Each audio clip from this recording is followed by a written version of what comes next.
အားလုံးပဲမင်္ဂလာပါရှင် Hello everyone Ciao tutti ဒီအစီအစဉ်လေးကတော့ကြားဖြတ်အစီအစဉ်ဖြစ်ပါတယ်ကြားဖြတ်အစီအစဉ်လည်းပါဆိုမှတ်မိအောင်ဘယ်လိုစာချက်မလဲမှတ်မိအောင်ဘယ်လိုစာချက်မလဲတချို့ကပြောတယ်မှတ်ဉာဏ်နေမရှိတော့ဘူး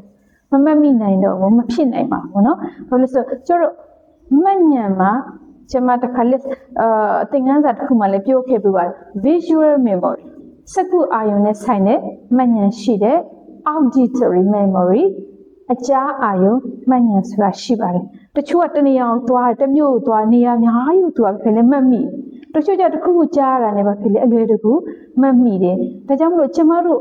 အခုကိုပြန်ပြီးတော့ဆန်းစစ်ပါငါဟာအမြင်အာရုံ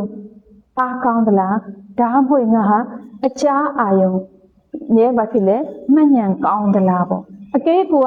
အမြင်အာရုံစက္ကူအာရုံเนาะမှတ်ဉာဏ်ကောင်းလို့ရှိရင်စာတွေကိုစက္ကူတွေမှာရေးထားပါဘောတွေမှာရေးထားပါအခန်းထဲမှာကတ်ထားပါညနာတစ်တဲ့နေရာမှာကတ်ထားပါဘာဖြစ်လဲကိုကဘာဖြစ်လဲအမြင်အာရုံမှတ်ဉာဏ်ကောင်းတာကိုဒါဆိုအလွယ်တကူသင်ယူလို့ရတယ်နောက်တစ်ခါ auditory memory ကောင်းတဲ့သူတွေပဲဖြစ်လေအကြားအာရုံမှတ်ဉာဏ်ကောင်းတဲ့သူတွေကြတော့ပဲဖြစ်လေအခုခေတ်မှာပဲဖြစ်လေ line မှာဘာသာစကားပေါင်းများစွာကို line မှာအများကြီးတင်နေဆိုများများ listening လုပ်ပြီးပါ listening လုပ်ပြီးတဲ့ခါကျရင်တော့ပဲသူ့ရဲ့အကြားအာရုံနဲ့ပညာတွေအများကြီးရမှာဖြစ်ပါတယ်အလွတ်ကျက်တဲ့အလွတ်ကျက်တာ learn by heart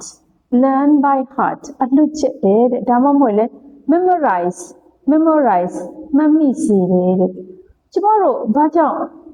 learn by heart ကိုအလွတ်ကျက်တယ်ပြောလဲတကယ်တော့ဘာဖြစ်လဲနှလုံးသားနဲ့သင်ယူတာလို့အဓိပ္ပာယ်ရတယ်နောက်အီတလီမှာကျတော့ imparare a memoria ပြောချင်တာဘာဖြစ်လဲမှတ်မိအောင်သင်ယူတယ်ဆိုတော့အလွတ်ကျက်တယ်ပဲပြောမှတ်မိအောင်ပဲပြောမှတ်မိအောင်သင်ယူတယ်ပဲပြောဘာဖြစ်လဲနောက်ဆုံးတော့ဖြစ်လဲဘယ်ပညာမဆို